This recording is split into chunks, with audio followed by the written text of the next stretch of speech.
नमस्कार, स्वीकार कीजिए संजय चौबे का। इंग्लैंड के कैम्ब्रिज यूनिवर्सिटी में पढ़ रहा एक भारतीय नौजवान साल 1920 में इंडियन सिविल सर्विस अर्थात आईसीएस, जिसे आज हम आईएएस कहते हैं, की परीक्षा में बैठता है और चौथा रैंक पाता है। यह वह दौर था जब महात्मा गांधी के नेतृत्व में भारतवर्ष में असहयोग आंदोलन चल रहा था। महात्मा गांधी से प्रभावित यह नौजवान आईसीएस में प्रोफेसर बनने से पहले ही इस्तीफा दे देता है और 16 जुलाई 1921 को इंग्लैंड से भारत लौटता है और उसी दिन महात्मा गांधी से मुलाकात करता है। जी, मैं बात कर रहा हूं सुभाष चंद्र बोस की।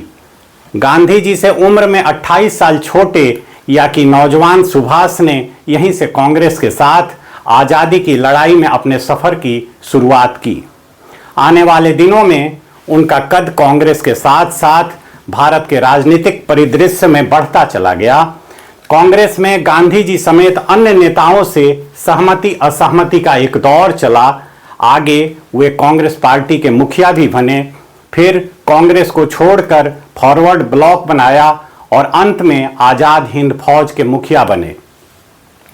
तुम मुझे खून दो, मैं तुम्हें आज़ादी दूंगा का नारा देने वाले सुभाष बोस ने 6 जुलाई 1944 को आज़ाद हिंद रेडियो पर बोलते हुए गांधी जी को संबोधित करते हुए जो कहा, वह इतिहास बन गया।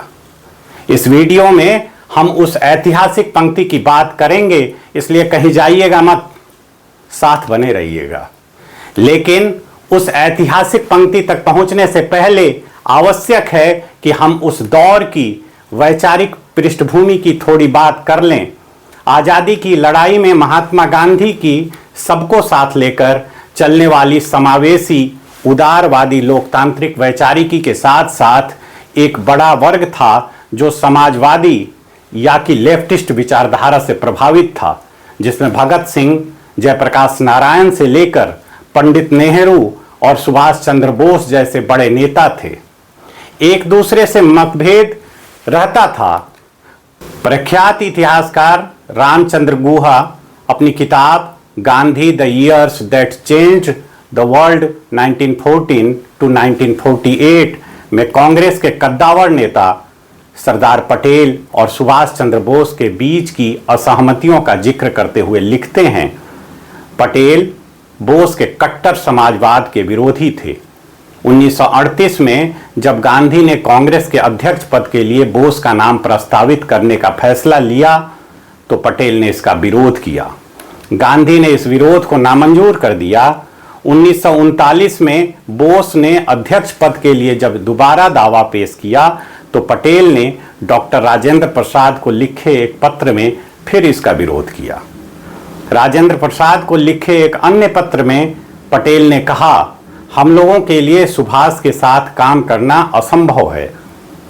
विरोध के बावजूद 1939 में सुभाष चंद्र बोस कांग्रेस के दोबारा अध्यक्ष तो चुन लिए गए, लेकिन अन्य बड़े नेताओं, जिनमें गांधी जी भी थे, के दबाव में उन्हें शीघ्र ही इस्तीफा देना पड़ा और यहीं से सुभाष चंद्र बोस का रास्ता मेन स्ट्रीम कांग्रेस से अलग होता चला गया।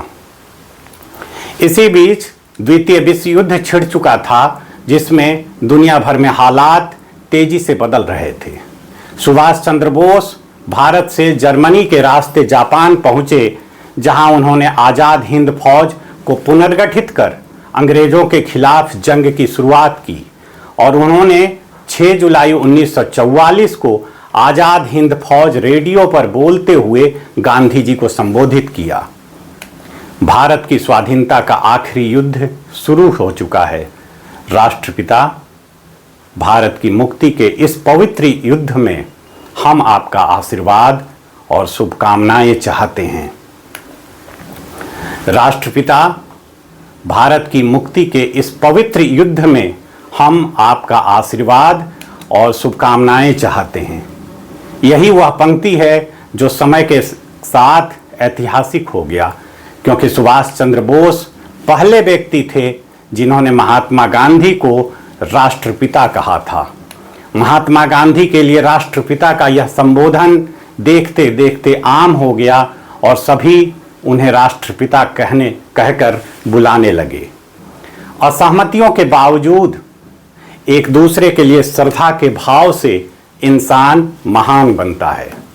महज 4 साल पहले ही तो सुभाष बाबू और अन्य कांग्रेसी नेता एक दूसरे से असहमत हुआ करते थे, लेकिन आपसी श्रद्धा का भाव हमेशा बना रहा।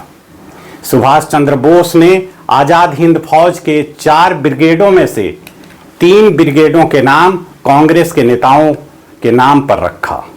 गांधी ब्रिगेड, नेहरू ब्रिगेड और मौलाना आजाद ब्रिगेड।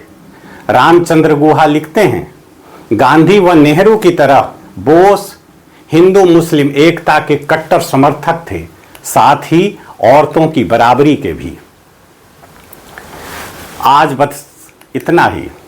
किताबें दूसरों का पक्ष समझने की क्षमता का विकास करती हैं। किताबें बताती हैं कि जीवन में केवल 2 रंग ब्लैक एंड वाइट ही नहीं होते।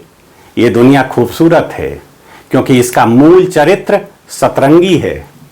तो इस खूबसूरत दुनिया को और खूबसूरत बनाने के लिए पुस्तकालय में मिलते रहिएगा। नमस्कार।